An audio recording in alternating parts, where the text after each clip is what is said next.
Asian কাপের বাছাই পর্বের ম্যাচে ভারতের বিপক্ষে একেবারে স্পষ্ট হয়ে ওঠে বাংলাদেশের ফিনিশিং দুর্বলতা।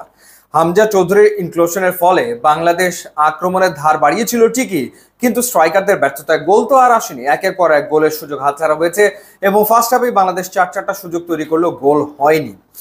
বাংলাদেশকে ম্যাচ জিততে গেলে গোল তো করতে হবে। এখন হংকং এর বিপক্ষে বা সিঙ্গাপুরের বিপক্ষে বাংলাদেশ যখন খেলবে, স্পেশালি 10ই জুন সিঙ্গাপুরের বিপক্ষে ঘরের মাটিতে বাংলাদেশ খেলবে, তখন তো স্ট্রাইকারের প্রয়োজন পড়বে। তো সেই ক্ষেত্রে অনেকেই বলছেন ফাহমিদুলের কথা, যে ফাহমিদুলের ইনক্লুশনের ফলে বাংলাদেশের গোল খরা কাটতেও পারে। আমার মনে হয় যে এখানে আরেকজনকে বিবেচনা করা যেতে পারে, তিনি হচ্ছেন জিদান মিয়া। তাকে নিয়েও আসলে ফুটবল পাড়ায় আলোচনা চলমান রয়েছে। জিদান মিয়ার জন্ম হচ্ছে 2001 সালের 7ই মার্চ লন্ডনে, এবং তার বাবা মা সুফিয়ান এবং শিপা, তাদের অরিজিন হচ্ছে মৌলভীবাজার উপজেলার রাজনগরে।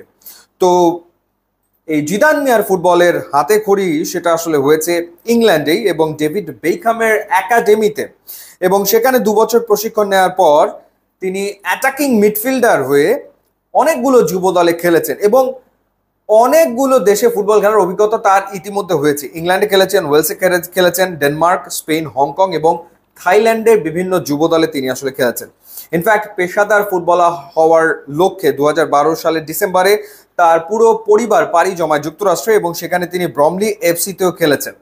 তার যে পজিশন খেলা সেটা হচ্ছে লেফট উইং বা সেন্ট্রাল অ্যাটাকিং মিডফিল্ডও তিনি খেলে থাকেন।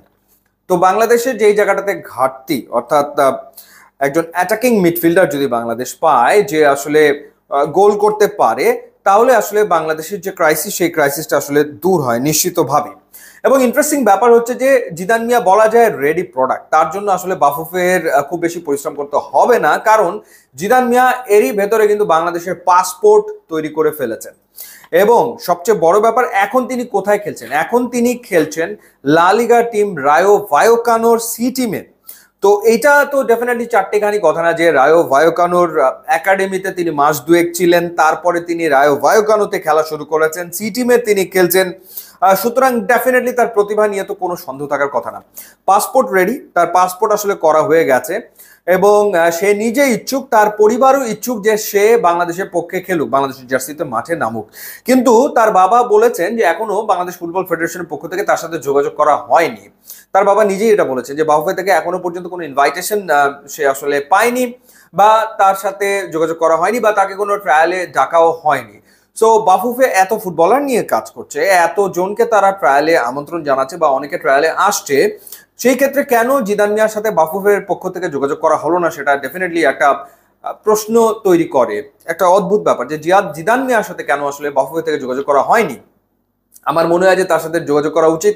পাসপোর্ট রেডি, তিনি আসলে খেলতে পারেন এবং রায়ো ভায়োকানো সি টিমে খেলছেন এবং বিভিন্ন দেশে ফুটবল খেলার অভিজ্ঞতা রয়েছে। অ্যাটাকিং মিডফিল্ডার হিসেবে খেলছেন, বাংলাদেশের ওই জায়গাতে একজনকে দরকার।